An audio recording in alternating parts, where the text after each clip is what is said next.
analizando lo que les presenté hace un par de horas, lo que yo siento del Señor que es para nosotros, y eso es el pensamiento de que debemos de enseñarle al pueblo de Dios a orar.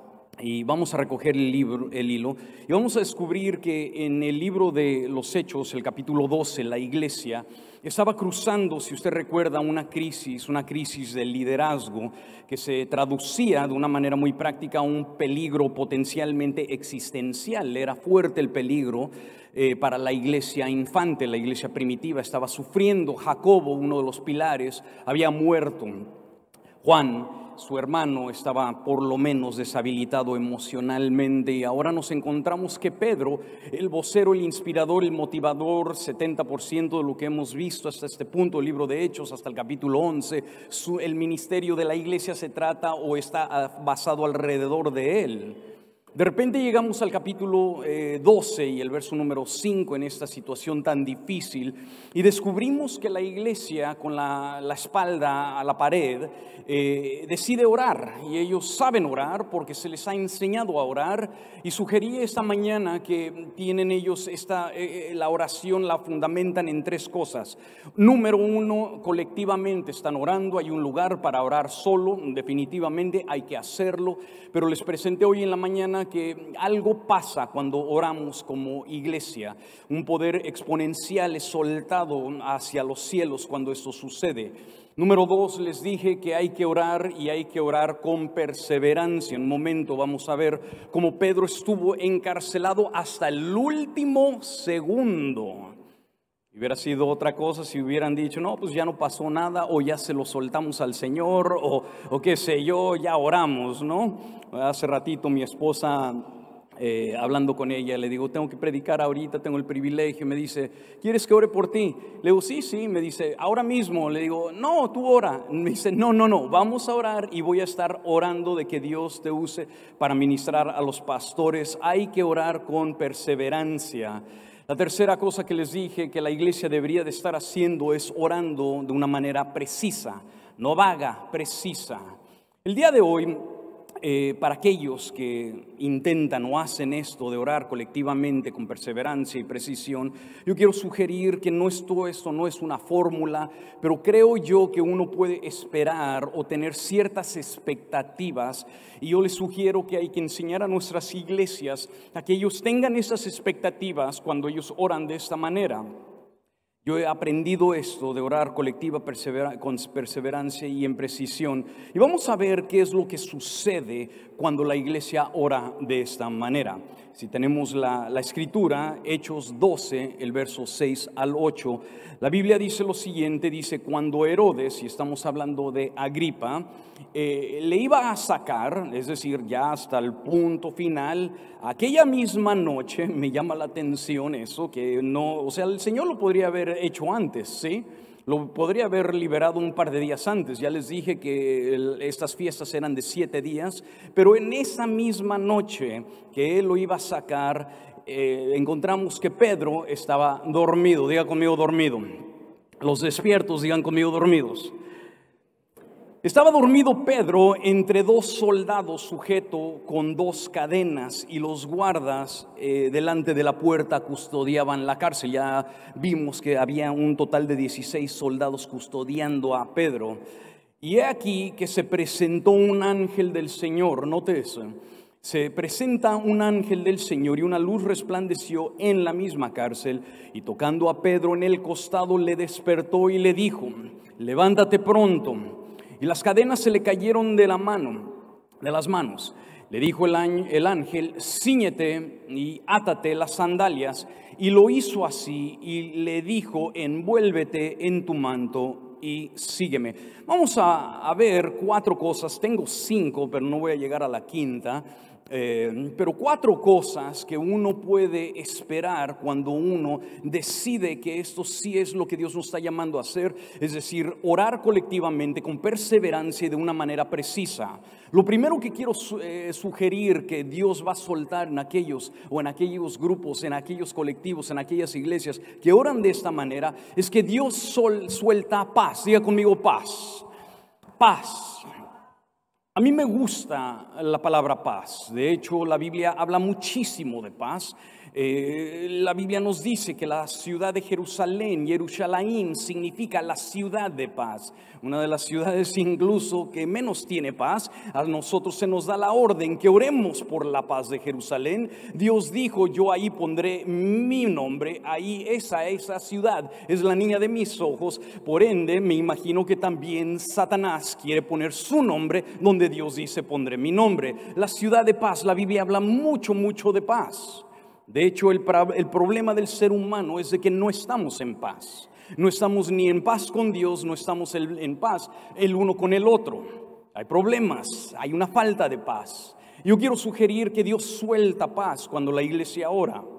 Me encantan los saludos seméticos. Los judíos cuando se saludan no dicen ¿cómo estás? ¿Qué tal te va? ¿Qué onda? Como decimos en México. Lo que ellos, la manera que se saludan es checando ahí la paz. Se dicen el uno al otro shalom. Y cuando reciben el shalom se regresa el saludo shalom, shalom. Vamos a intentar hacer eso, shalom, 2 veces. Los árabes también tienen esta tendencia, porque son pueblos semíticos, de saludar con esto de la paz. Ellos dicen assalam aleikum. Assalam aleikum, que significa que la paz esté sobre usted. Cuando ellos se saludan de regreso, ellos dicen wa aleikum salam, que significa y la paz también esté contigo. La paz es importante. ¿Cómo está tu paz? Es lo que se está diciendo. Hace un par de semanas, yo meditando en esto que iba a estar hablándoles a ustedes el día de hoy y lo importante de la paz o la falta de paz, estaba ministrando a una pareja que habían caído en una serie de cosas que, bueno, usted, saber, ya es pastor, entonces ahí estábamos ministrándoles y aconsejándoles. Y le pregunté a la muchacha, ¿cómo estás? Y ella me dijo, estoy bien. Porque es muy fácil decir estoy bien cuando nos dicen cómo estás. Porque el estar bien es como que, bueno, no indagues tanto, no me hagas tantas preguntas, estoy bien, ahí déjalo. Pero otra cosa es cuando le pregunto, ¿cómo está tu paz? Espérame, o sea, estoy bien, pero ¿cómo está tu paz? Me dijo, no está mi paz muy bien. Le pregunté, bueno, me acabas de decir que estás bien y ahora cuando te pregunto acerca de tu paz me dices que no estás muy bien. En un, digamos, de 1 al 10, ¿dónde está tu paz? Y ella me dijo, en un 5. Entonces le tuve que decir, entonces, por ende, no estás bien. Paz. Hay que ponernos en el lugar de Pedro. Pedro está encarcelado. Uno de sus mejores amigos, Jacobo, acaba de morir, acaba de ser ejecutado.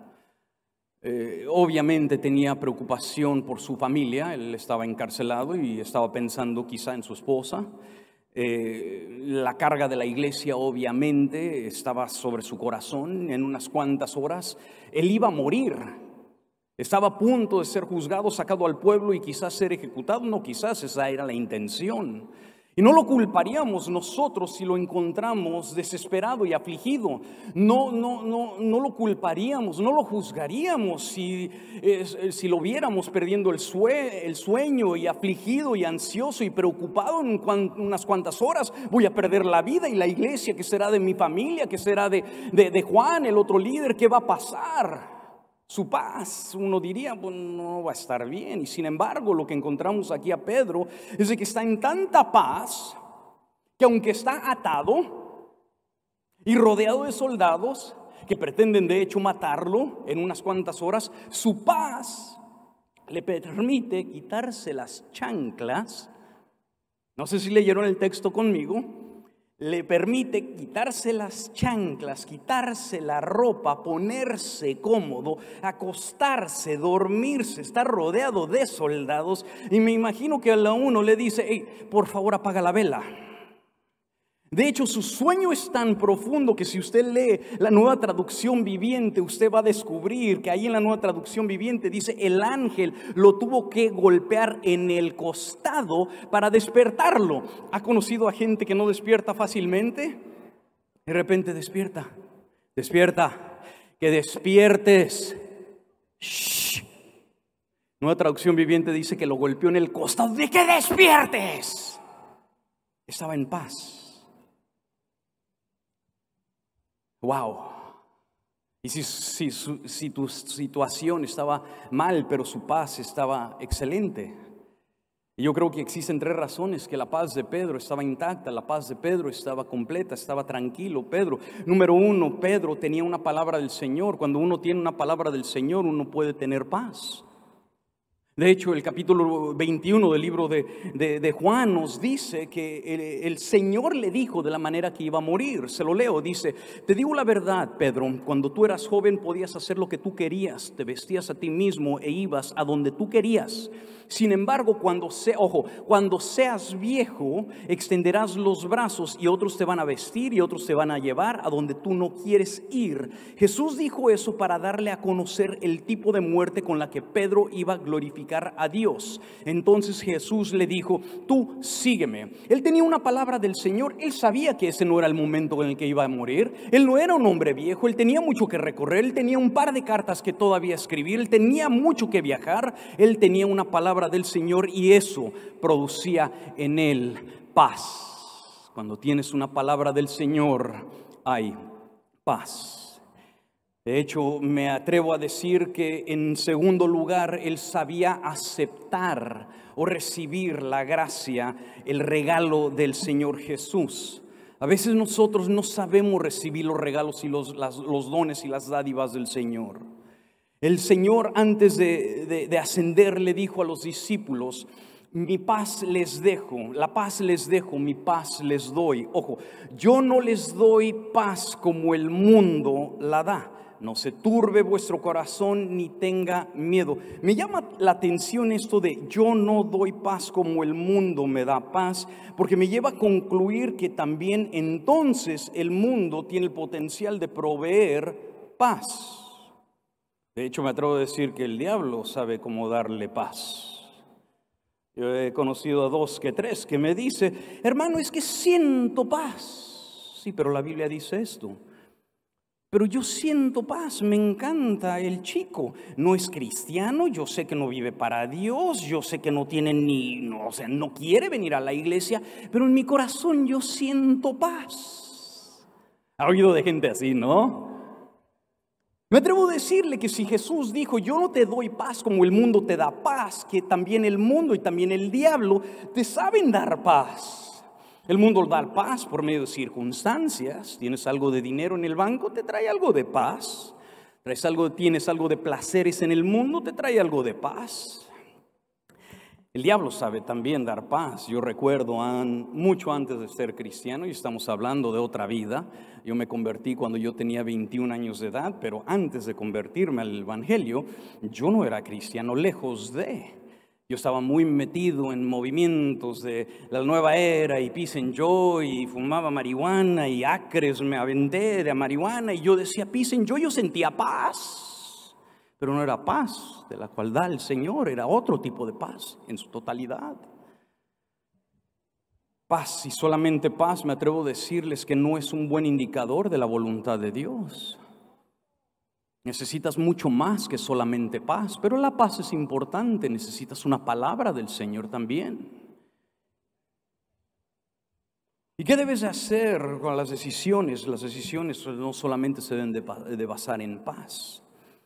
La segunda cosa que me gustaría, o la tercera cosa que creo que Pedro tenía en su vida y que le estaba produciendo paz, es de que tenía una iglesia que estaba orando por él. Y eso estaba produciendo en él paz. Vea bien lo que dice Filipenses, el capítulo 4, su verso 6 y su verso 7. Y el contexto es de que tenemos al apóstol Pablo en una cárcel, ¿de acuerdo? Está en una cárcel y está escribiendo las siguientes palabras. Y en estas siguientes palabras dice lo siguiente: no se preocupen por nada. Se las leo de la Nueva Traducción Viviente. Dice: no pierdan el tiempo preocupándose en, di conmigo, nada. En cambio, oren por todo. Vea bien, ahí está jugando con palabras. No se preocupen por nada, oren más bien por todo. Díganle a Dios lo que necesitan. No dice díganle a Dios lo que quieren. Díganle a Dios lo que necesitan y denle gracias por todo lo que Él ha hecho. Nosotros debemos recordar de todas las que nos ha sacado. Debemos de recordar todo aquello que ha provisto. Nos debemos de recordar todos los milagros que Él ha hecho en nuestra vida y darle gracias en el presente por lo que Él ha hecho. Así que experimentaremos, no dice y vamos a sentir, dice vamos a experimentar la paz de Dios que supera todo lo que podemos entender. Termina la frase diciendo, la paz de Dios cuidará sus corazones y su mente mientras vivan en paz. Había gente orando por Pedro. Pedro tenía una palabra del Señor y Pedro sabía recibir la gracia, es decir, el don, el regalo que el Señor estaba ofreciendo. Pedro estaba tranquilo, estaba en paz. Encarcelado, ciertamente. Encadenado, sin lugar a duda. Rodeado de 16 soldados, yo no sé cómo le hizo para dormir, pero él estaba tan tranquilo en su hombre interno que estaba roncando en calzón. Se había quitado la ropa. Es lo que usted y yo acabamos de leer. El ángel lo despierta, despierta. Ponte las chanclas, vístete y vámonos de aquí. Vea bien.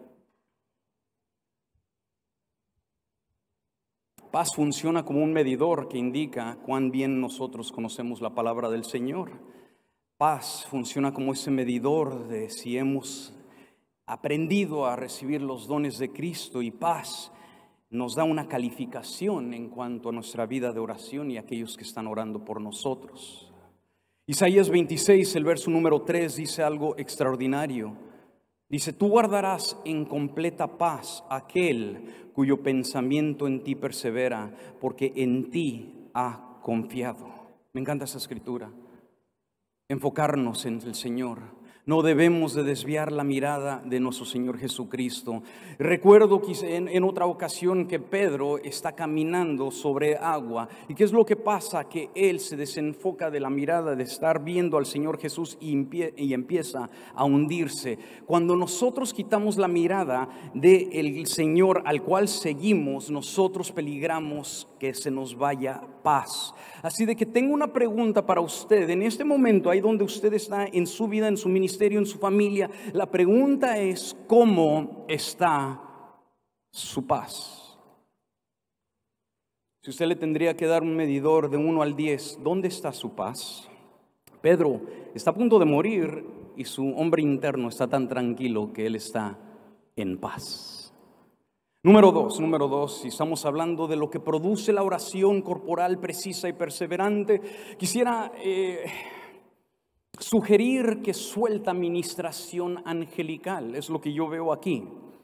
Creo yo que la ministración angelical es un beneficio que todo creyente debería de disfrutar. Creo yo que deberíamos de enseñarlo, y creo yo que en la iglesia moderna no se enseña lo suficiente acerca de la ministración angelical. Y sin embargo, cuando yo leo la Biblia desde Génesis hacia el Apocalipsis, yo encuentro que toda la vida contiene ministración angelical. Encuentro que hay los tres patriarcas, Abraham, Isaac y Jacob. Los tres tienen apariciones y ministraciones de parte de ángeles. Encuentro que Moisés tuvo ministración de parte de ángeles. Encuentro que Josué, antes de entrar en la tierra prometida, ¿qué pasa si no se le aparece un ángel? Encuentro que los padres de Sansón, se les anunció la venida de Sansón por medio de un ángel. Eliseo en una ocasión está rodeado de enemigos. Él tiene un siervo que se está muriendo de miedo,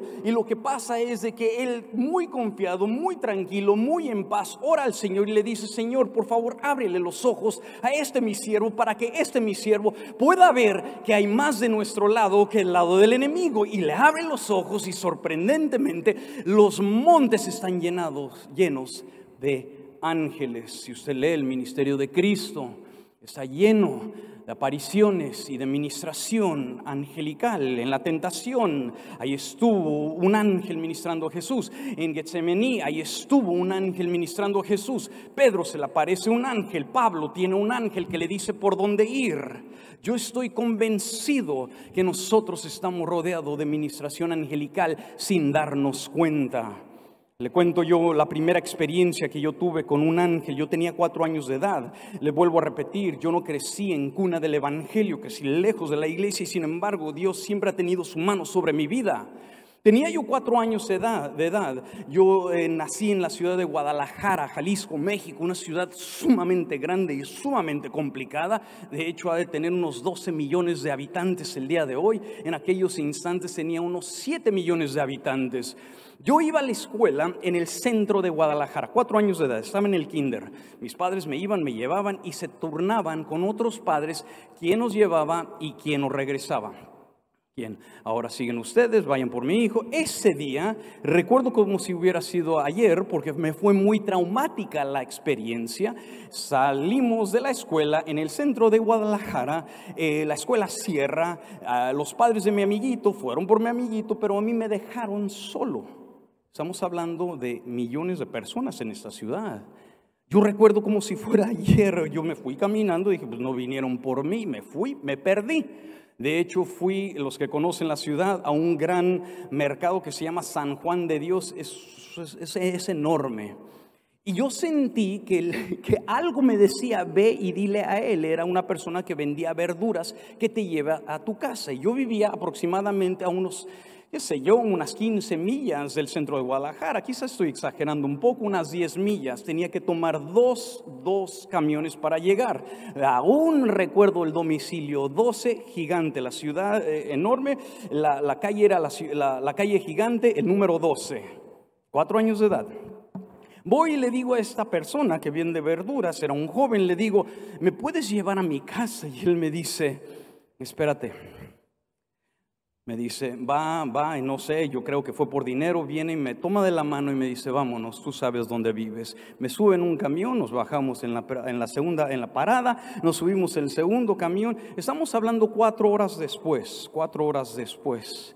Esta persona me lleva a Gigante, el número 12, tocan la puerta, mi madre abre la puerta y ella obviamente ansiosa, llorando. Yo me había perdido en la ciudad de Guadalajara y llorando, gritando, y en eso ella dice, espérate, por favor, necesito darte algo. Y recuerdo como si fuera ayer.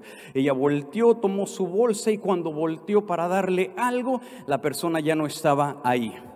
Estoy convencido de que a través de mi vida yo he tenido y he disfrutado la ayuda angelical. Hace poco tuve un incidente muy fuerte que tuve que digerirlo como por 2 semanas. Acababa de predicar incluso en Mundo de Fe, ahí en Copel.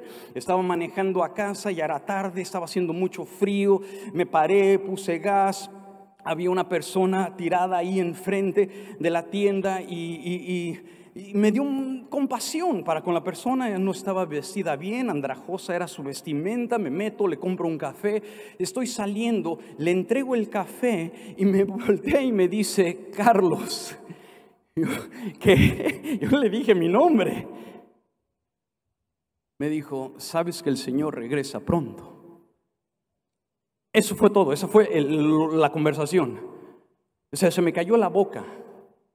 Me fui, me metí en mi carro y 2 semanas estuve yo meditando eso. Yo convencido estoy que estamos rodeados de ayuda angelical. Te quiero dar varias verdades y darle un aplauso al Señor.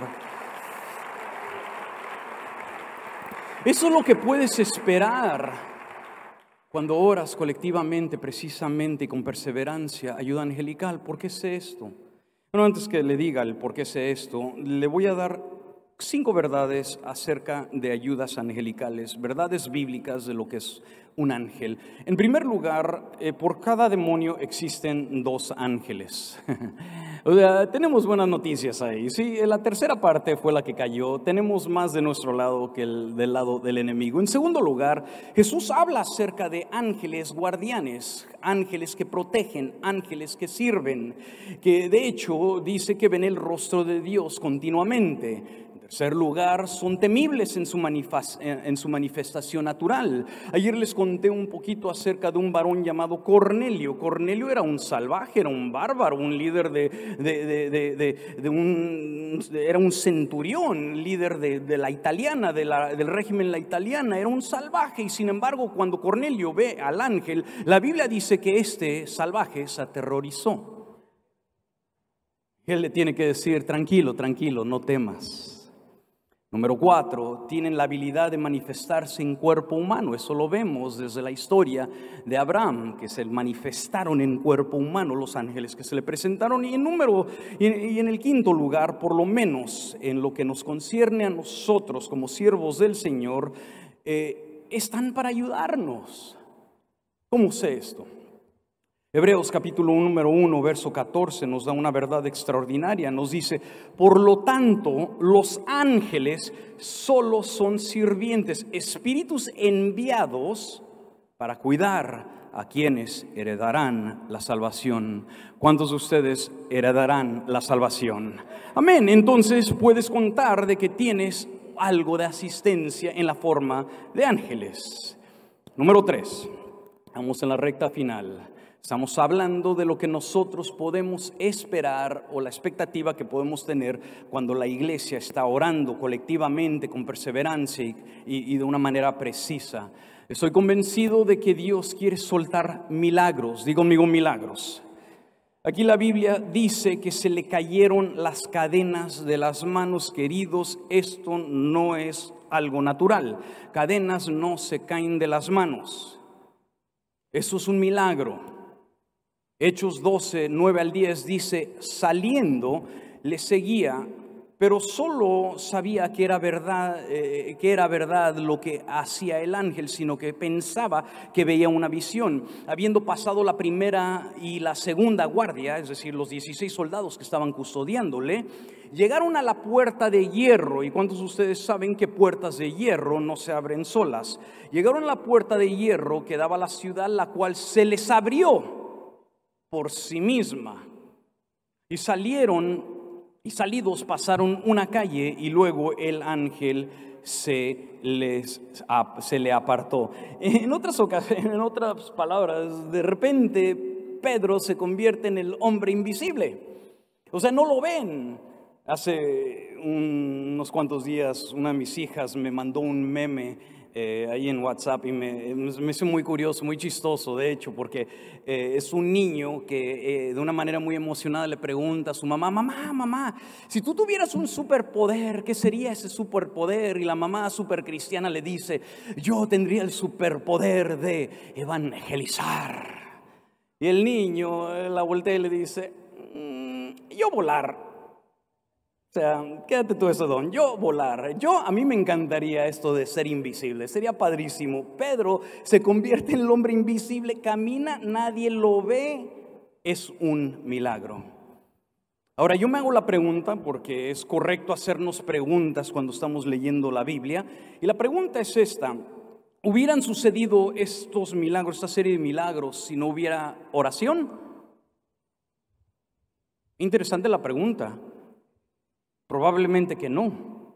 De hecho, el texto da a entender que estos milagros ocurrieron como respuesta a la oración. Dicho eso, hagamos otra pregunta. ¿Puede que estén quedándose algunos milagros ahí sin hacerse por falta de oración dentro de nuestro contexto? La lógica lo indicaría de esa manera. Sea lo que sea, lo que nos queda claro al leer unas cuantas páginas de la Biblia es de que Dios es un Dios de milagros. ¿Cuántos dicen amén a eso? Dios es un Dios de milagros. Salmo 77, el verso 14 dice: tú eres el Dios que hace milagros o maravillas. Tú despliegas tu poder entre los pueblos. Un milagro es un acto de Dios que traspasa los límites físicos y el entendimiento humano. Yo diría que es imposible incluso ser cristiano sin creer en milagros. ¿Qué diríamos de la misma creación? Fue un milagro. ¿Qué diríamos de cómo Dios hizo el pueblo de Israel a través de un varón que ya estaba muy pasado de edad, tenía 75 años, cuando se le dio la promesa que tendría un hijo, pero no se cumplió hasta los 100? Es un milagro. La Biblia está llena de milagros, uno tras otro.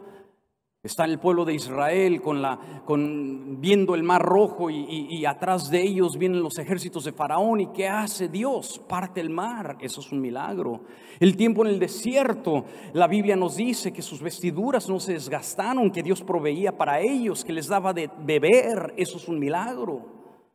La vida de los profetas, milagro tras milagro. El nacimiento de Cristo fue un milagro. La resurrección de Cristo fue un milagro. La venida del Espíritu Santo fue un milagro. Nosotros hemos experimentado milagros personales en haber sido salvos.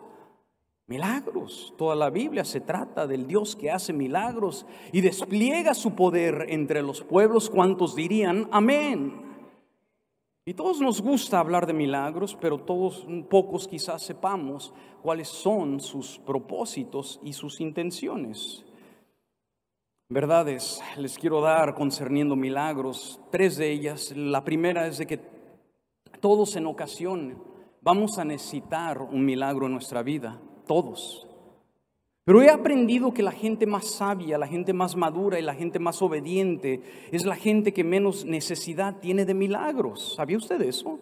Eso lo aprendí de mi pastor, Rafael Holland. Él en una ocasión vino a nuestra iglesia y predicó esto y nos mostró como en el libro de Josué, el capítulo 5, verso 12, dice que el maná cesó el día siguiente desde que comenzaron a comer del fruto de la tierra, y los hijos de Israel nunca más tuvieron maná, sino que comieron de los frutos de la tierra de Canaán aquel año. Es decir, cuando uno entra en su época de madurez, ya no es necesario que Dios esté haciendo milagro tras milagro tras milagro, porque ahora estamos caminando en obediencia y disfrutando del fruto que viene con la obediencia.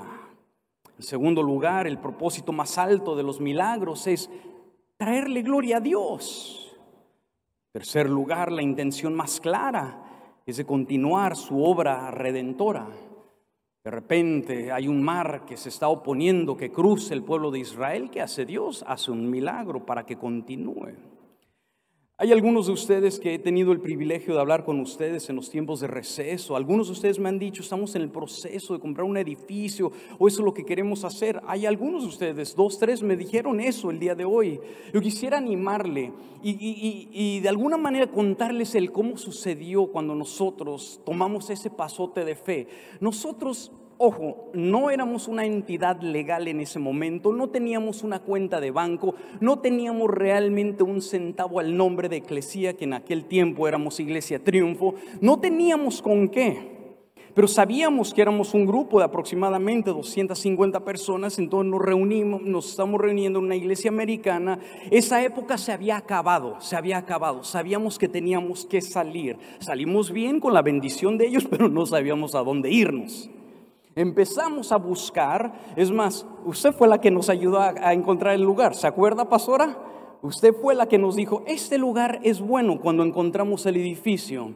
Pero este edificio estaba caro para nuestro presupuesto, no teníamos un centavo, costaba en aquella época $1.5 millones, no teníamos un centavo, $1.5 millones. En fin, yo voy y me presento con el dueño y le presento un plan según yo de negocios y le digo, mire, no tenemos dinero, no somos una entidad, pero tengo buenas intenciones.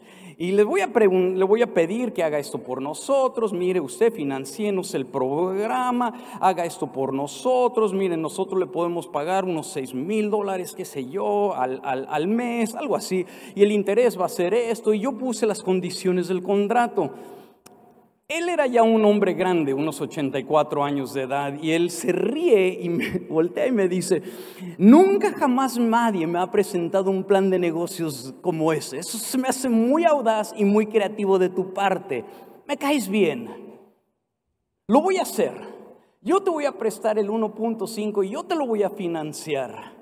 Pero para comprobar que estás en serio, porque ¿cómo voy a saber si tú estás en serio? Tienes 5 días para recaudarme $100,000. Escúcheme, por favor, $100,000. Me hubiera dicho $1,000 es lo mismo para alguien que no tiene un centavo. $100,000. Se me ocurrió en ese momento, ok, pues présteme la llave del edificio, por lo menos llevo a la gente, me paro en el centro y les digo, ahí en mi mente les pinto la visión, y de aquel lado van a ser las aulas de los niños y el área administrativa y el área de los jóvenes, y ahí vamos a tener un aposento alto de oración, y acá va a estar la plataforma. Y de hecho me prestó las llaves y me dijo, tienes 5 días, el TikTok empieza ahora. A una convocación de nuestros 250 personas, vamos, no tiene aire acondicionado, no tiene electricidad, está haciendo un calor. Yo estoy acostumbrado a ese calor, de hecho, donde yo vivo hace el mismo calor. El punto es de que les pinto el cuadro ahí a nuestra congregación, y ese mismo día, escucha el poder de presentar con la visión. Ese mismo día nosotros nos fuimos con o efectivo, cheques o promesas, $78,000. ¿Me están escuchando? Es un chorro de dinero. El problema es que $78,000, el TikTok sigue avanzando. Ya solamente tengo un día, porque habían pasado 4 días. Y todavía me hace falta aproximadamente, que digo, 22,000 o algo así. No teníamos el dinero. Me llama una persona de la iglesia un día antes, me dice, oye, no pude ir a la junta y lamento no haber podido ir a la junta, pero el Señor me ha dicho que tengo que tomar un cafecito contigo. Entonces voy, me presento con esta pareja de la iglesia y me dan un cheque de $30,000 para la iglesia. Dios santo Dios, tenemos los $100,000. Teníamos extra. Entonces, voy al banco, saco un cheque del banco, un cheque certificado, me voy de una manera muy triunfante con el señor de 84 años, que por cierto tenía como $500 millones a su nombre. Él luego me lo dijo y le dije, usted me dijo que quería $100,000 y para demostrarle que estoy en serio, aquí están sus $100,000. Él me voltea y me dice, bien hecho, yo te estaba probando. Aquí está tu cheque, te lo regreso, empieza a construir con este dinero que tú recaudaste. El edificio es tuyo.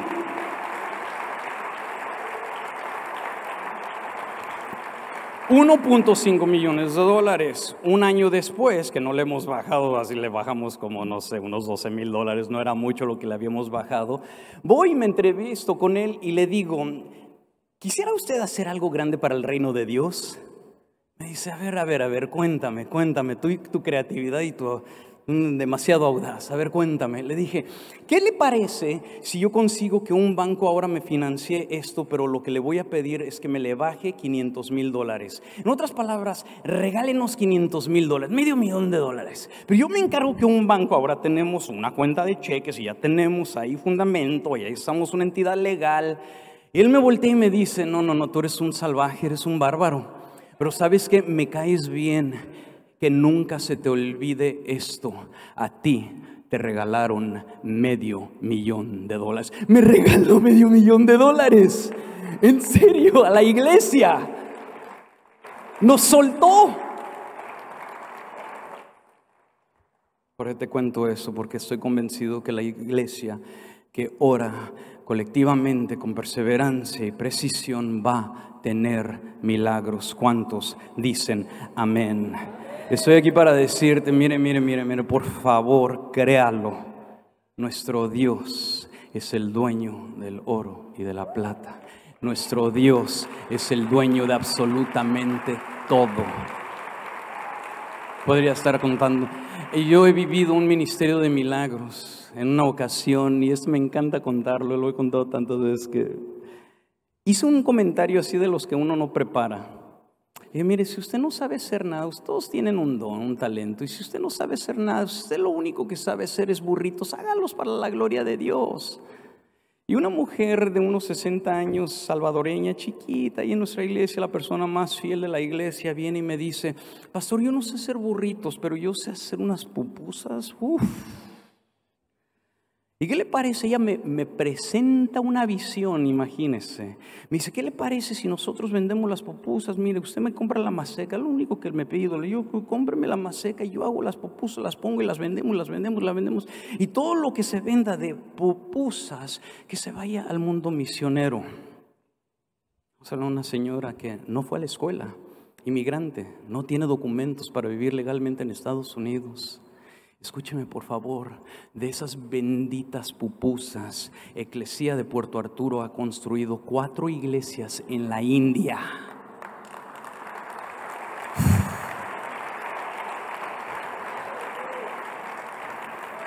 Milagros, milagros, a la iglesia que ora, la iglesia que persevera, la iglesia que es precisa. Déjeme acabar, ya vamos a aterrizar esto. Lo último que yo veo es restauración. Diga conmigo restauración.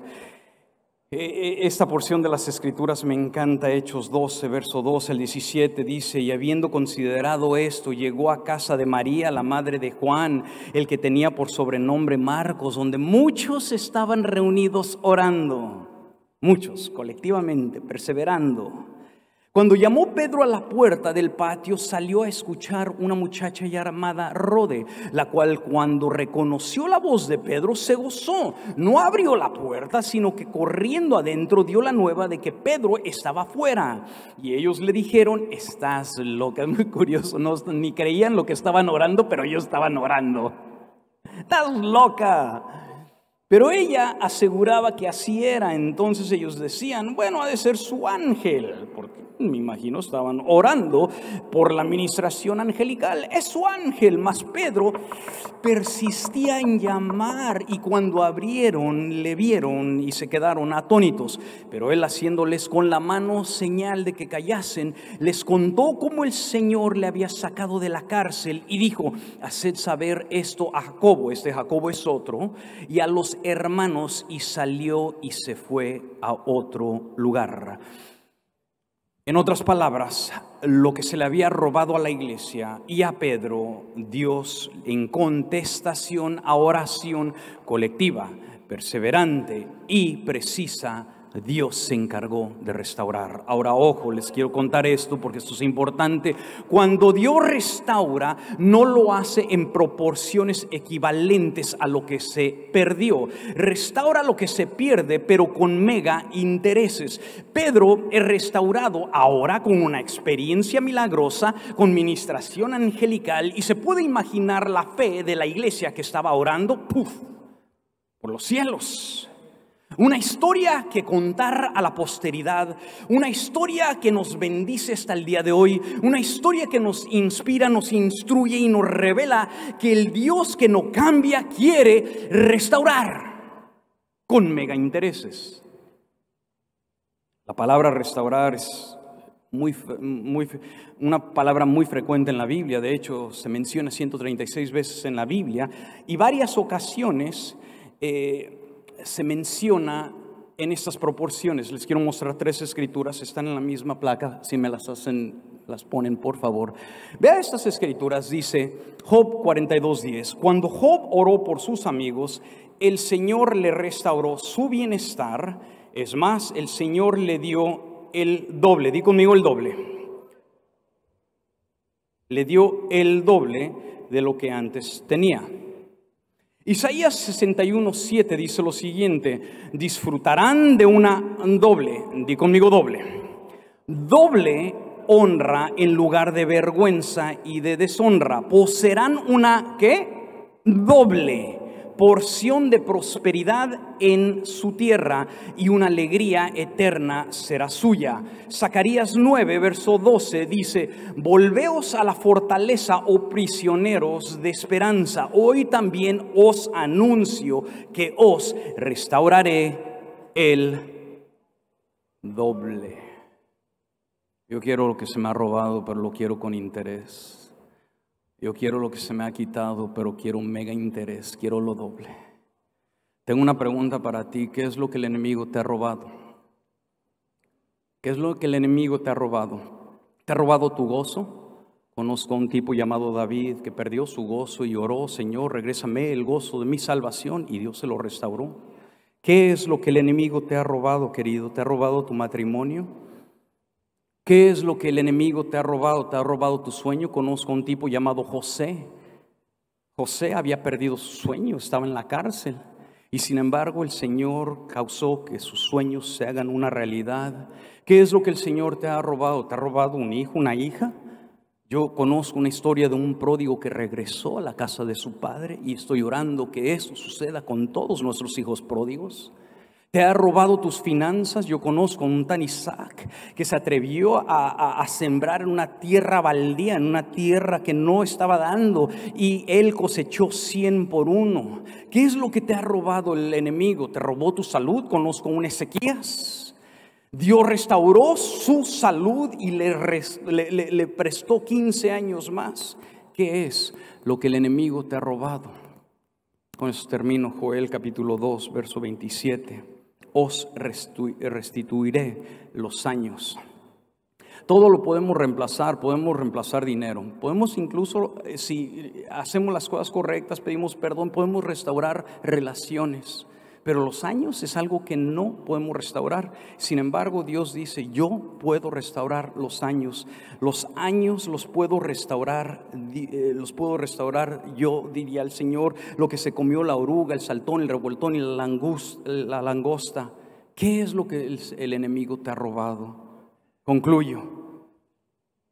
Enseñen al pueblo de Dios a orar. Enséñenles a orar colectivamente, enséñenle a persistir en oración, enséñenle a ser precisos en oración. ¿Qué es lo que podemos recibir de ese tipo de oración? Milagros, ministraciones angelicales. Enséñenle al pueblo a orar. Vamos a darle un fuerte aplauso al Señor.